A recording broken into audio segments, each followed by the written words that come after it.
लालची सेठ और हनुमान जी। एक बार एक गांव में दयाशंकर नाम का एक व्यक्ति रहता था। वह भगवान श्री राम का बहुत बड़ा भक्त था। उनके नियम था कि जब वह किसी की अन्य गांव में जाते थे तो उस गांव में राम मंदिर में ही रहते थे। वह राम मंदिर में रहकर श्री राम जी को संपूर्ण रामायण जरूर सुनाते थे। एक दिन वह किसी दूसरे गांव में गए और उस गांव के राम मंदिर में रुकने का विचार किया। दयाशंकर ने उस मंदिर के पुजारी से कहा कि मेरा यह नियम है कि मैं जिस के गांव में जाता हूँ उस गांव में राम मंदिर में पहुंचकर श्री राम जी की राम कथा अवश्य सुनाता हूँ।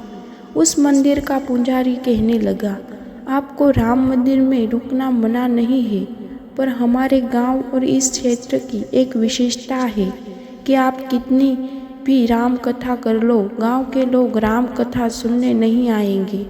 तब भक्त दयाशंकर कहने लगे कि मुझे लोगों से मतलब भी नहीं है, मैं भगवान श्री राम के आश्रित हूँ। मैं अपने भगवान श्री राम पर विश्वास करते ही चलता हूँ। मेरी कथा और कोई सुने या ना सुने, परंतु मेरे राम भक्त हनुमान जी अवश्य सुनते हैं। मैं तो मन में ही यही सोचता हूँ कि श्री राम जी मेरी कथा सुनते हैं और भगवान शंकर जी सुनते हैं और हनुमान जी तो साक्षात आकर बैठ जाते हैं। पुजारी जी समझ गए कि यह बड़े सच्चे भक्त हैं। पुजारी ने कहा, आप जितने दिन हमारे गांव में रुकना चाहिए आप रुक सकते हैं। मेरा घर आपकी सेवा में उपलब्ध है और यह राम जी का मंदिर है। यह मंदिर में आप जितने समय तक राम कथा करना चाह सकते हैं उतना कर सकते हैं। भक्त दयाशंकर बोले कि कथा 9 दिन की है, मैं तो सिर्फ 9 दिन ही कथा करूँगा, उनके उपरांत किसी अन्य गांव की ओर चला जाऊँगा। दूसरा दिन हुआ। प्राप्त काल भक्त दयाशंकर ने श्री राम जी की कथा प्रारंभ कर दी। कोई भी व्यक्ति कथा सुनने के लिए मंदिर में नहीं आया। उस मंदिर के पंडित जी मंदिर में आए। वे मंदिर की साफ सफाई और पूजा पाठ करने के लिए चले गए। अब भक्त दयाशंकर अकेले ही कथा कर रहे थे। एक दिन व्यतीत हुआ। भक्त जी ने अकेले ही कथा की। दूसरा दिन भी ऐसे ही व्यतीत हो गया। पता नहीं क्यों गांव के लोगों को राम कथा में कोई रुचि नहीं थी। चौथा दिन हुआ। 4-5 व्यक्ति आकर कथा में विराजमान हुए और 5वें दिन कुछ और व्यक्ति आए। इस प्रकार 6 दिन बीत गए। भक्त तो प्रतिदिन सच्चे मन से भगवान की कथा सुनता रहा था। राम जी सुनते थे, हनुमान जी सुनते थे। 7वें दिन जब कथा चल रही थी तो उसी समय गांव में एक सेठ जी जो बड़े कंजूस थे, वह राम जी के मंदिर में माथा टेकने आए। वह जैसे ही राम जी की मूर्ति के समीप माथा टेकने लगे तभी राम जी की मूर्ति से आवाज़ आई, हनुमान जी, हनुमान। तब हनुमान जी की मूर्ति कहने लगी, प्रभु क्या आदेश है। यह सारी बात सुनकर सेठ जी सोचने लगे, यह आवाज़ कहाँ से आ रही है। दोबारा उनका ध्यान जब मूर्ति की ओर गया तो उन्हें यह आभास हुआ कि लगता है यह मूर्तियाँ आपस में एक दूसरे से बात कर रही है और सेठ जी वहाँ चुपचाप खड़े हो गए। श्री राम कहने लगे, हनुमान तुमने देखा है 7वें दिन मेरा यह भक्त यहाँ कथा कर रहा है। इनके द्वारा इतनी सुंदर कथा करने के बाद भी गांव के लोग राम कथा सुनने नहीं आते और तुम तो कथा रोज सुनते रहो। क्या तुम्हारे मन में विचार नहीं हुआ कि भक्त दयाशंकर को कुछ दक्षिणा दी जाए। हनुमान जी कहने लगे, भगवत मैंने तो सोच रखा है जिस दिन राम कथा संपूर्ण होगी उस दिन भक्त जी को 1000 रुपये दक्षिणा दी जाएगी। इतना कहने के बाद हनुमान जी की मूर्ति चुप हो गई। सेठ जी तो वैसे ही कंजूस थे। वह विचार करने लगे कि इस भक्त को 1000 रुपये दक्षिणा मिलने वाली है। राम कथा की समाप्ति पर क्यों ना मैं इन भक्त जी के साथ सौदा कर लूँ। सेठ जी ने मन ही मन सोचा कि मैं भक्त जी को कहना हूँ कि राम कथा के उपरांत तुम्हें जितने भी दक्षिणा मिलेगी वह मुझे देना। उसके बाद मैं तुम्हें 500 रुपये दान देता हूँ, क्योंकि भगवान श्री राम की और हनुमान जी की यह बातें तो सिर्फ मुझे ही पता है, इस बात को और किसी को सुना ही नहीं है। अगर मैं भक्त जी को 500 रुपये दूंगा भी तो मुझे 500 रुपये का फ़ायदा हो जाएगा, कि मुझे तो पता है कि भक्त जी को 1000 रुपये मिलने वाले हैं। इस तरह जब राम कथा की समाप्ति हो जाएगी, भक्त जी सारी दक्षिणा मुझे देंगे, मुझे 1000 रुपये मिलेंगे और मैं 500 रुपये देकर निपटा दूंगा। ऐसा सोचकर सेठ जी आज राम कथा में बैठ गए। 7वें दिन की कथा पूर्ण हुई। भक्त जी पोथी उठाकर जाने लगे तो सेठ जी ने राम कथा वक्ता दयाशंकर को रोक लिया और कहने लगे, आपसे मुझे एक काम है। भक्त जी कहने लगे, कहिए सेठ जी, मैं आपकी क्या मदद कर सकता हूँ। सेठ जी कहने लगे, सोच रहा हूँ इतने दिनों में आप कथा कर रहे हैं पर लोग आपको दक्षिणा देते नहीं हैं। मैंने सोचा है मैं आपको 500 रुपया दक्षिणा देता हूँ। सेठ जी की बात सुनकर भक्त जी कहने लगे, यह तो आपकी इच्छा पर निर्भर है। मेरी सारी दक्षिणा तो संतों के भंडारों में ही लग जाएगी। आप जितने पैसे देंगे उससे लोगों का ही भला होगा। पैसे देते हुए सेठ जी कहने लगे, 500 रुपये आपको अपने पास रख लीजिए। तब सेठ जी ने कहा, एक बात और है, जो 9 दिन राम जी की कथा की समाप्ति हो जाएगी तब आपको जितनी भी दक्षिणा प्राप्त होगी वह सारी दक्षिणा आप मुझे दे देना। भक्त विचार करने लगे कि इस गांव में तो दक्षिणा वैसे भी मिलने वाली नहीं है। पंडित जी ने पहले ही बताया था, राम कथा में कोई आएगा ही नहीं, को अकेले ही करनी है और अकेले ही सुननी है। भक्त जी ने सेठ जी की बात मानते हुए कहा, जैसी परमात्मा की इच्छा, उस समय जितनी दक्षिणा प्राप्त हो आप ले जाना। अब सेठ जी और भक्त जी के बीच में सौदा मंजूर हो गया। 8वां दिन हुआ। भक्त जी ने बहुत सुंदर प्रसाद बनाया। अब तो प्रसाद के नाम कई लोग राम कथा सुनने आए। 9वें दिन की तैयारी भी भक्त जी ने बड़ी ही अच्छी की थी, क्योंकि सेठ जी के 500 रुपये तो पहले ही मिल चुके थे। अब राम कथा प्रारंभ हुई। उस दिन लोगों भी बहुत अधिक संख्या में आए, क्योंकि आखिरी दिन था। अब तो सेठ जी बहुत सुबह लेकर राम कथा में बैठ गए थे। उन्हें पक्का यकीन था कि आज मुझे 500 रुपये का फ़ायदा होने वाला है। राम कथा समाप्ति पर होने भी पड़ गया।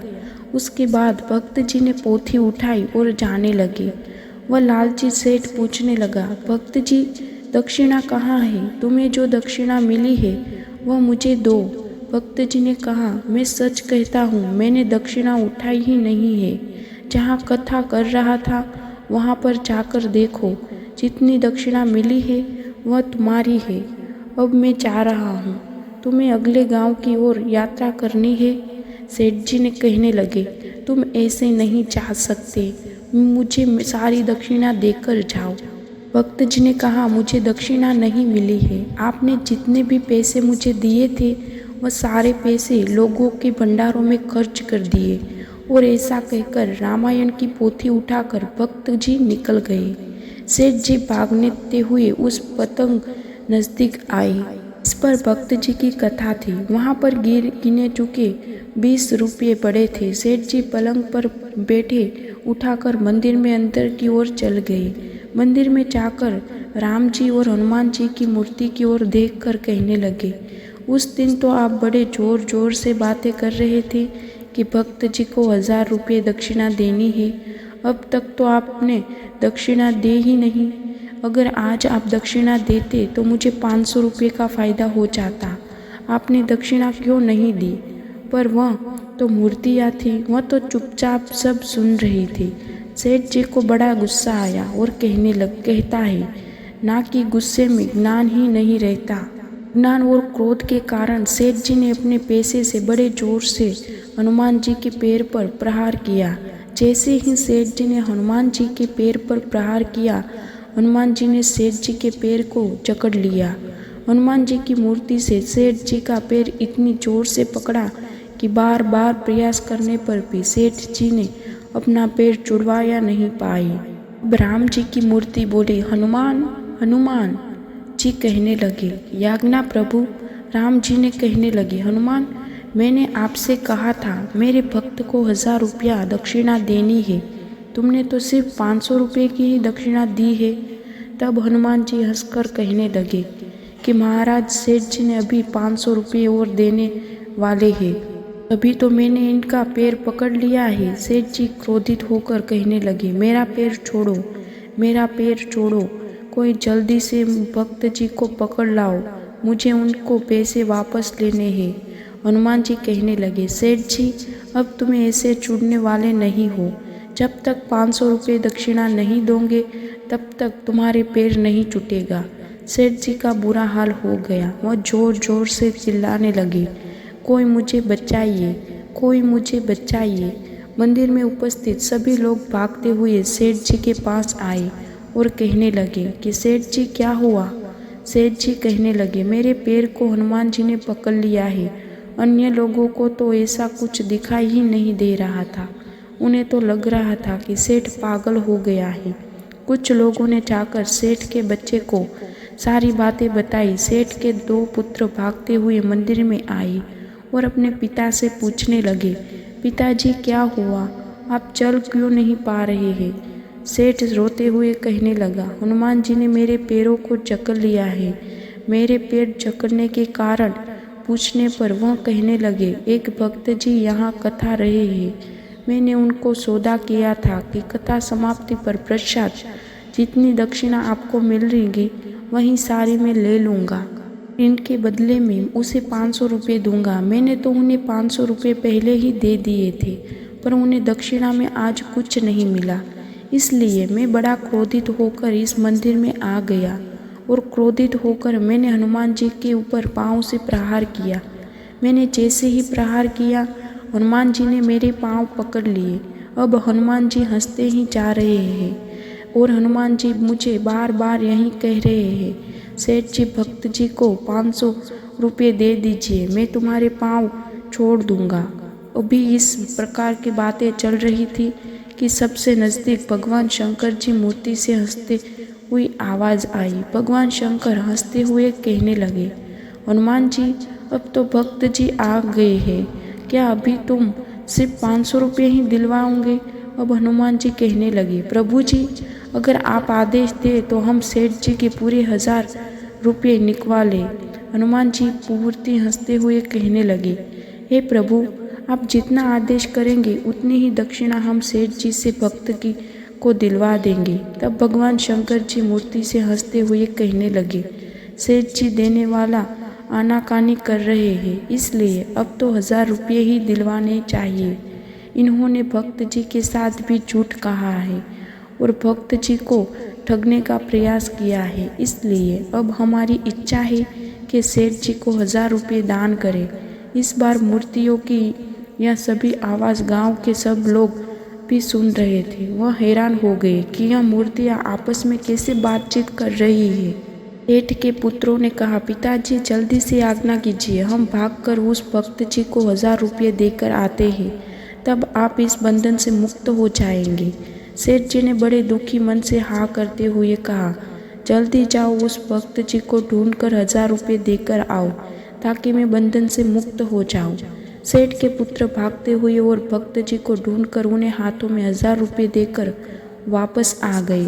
वापस आकर सेठ जी को देखकर कहा, हम 1000 रुपये देकर आए। तब हनुमान जी भगवान श्री राम जी को और देखकर कहने लगे, प्रभु आपकी आज्ञा का पालन हो गया है, कोई अन्य आज्ञा हो तो आदेश दीजिए।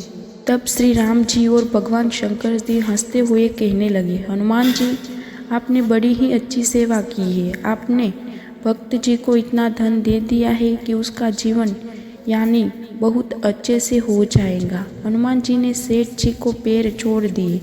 सेठ जी बड़े ही क्रोधित होकर अपने घर आ गए।